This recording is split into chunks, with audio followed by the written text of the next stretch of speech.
নমস্কার। আজকে আপনাদের সামনে এমন একটি উপকারী টোটকা নিয়ে আসব।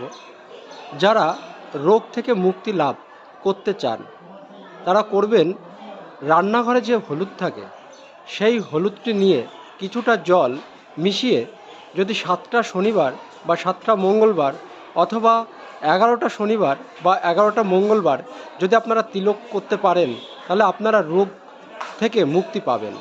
এবং অনেক সময় দেখেছি অনেক বাড়িতে আপনারা বাস্তু দোষ বা কেউ তন্ত্রক্রিয়া করেছে, কারণ নজর দোষ এইগুলো করেছে, তাহলে তার থেকে আপনারা কিভাবে মুক্তি পাবেন?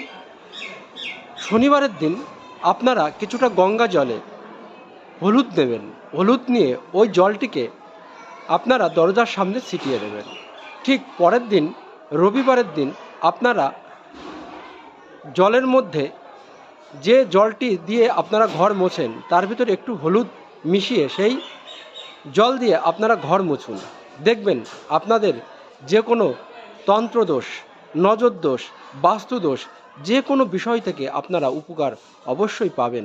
যদি এইটা শনিবার অথবা মঙ্গলবার করতে পারেন তাহলে সেক্ষেত্রে অবশ্যই উপকার পাবেন। তবে 2 দিনই করবেন, কেননা শনিবারের দিন আপনারা যখন হলুদ হলুদ আর গঙ্গা জল দিয়ে ঘর ছিটিয়ে দেবেন, রবিবারের দিনও করবেন হলুদ দিয়ে ওই জলের মধ্যে দিয়ে সেই জায়গাটি মুছে দেওয়ার, এবং মঙ্গলবারের দিনও এই কাজটি করবেন।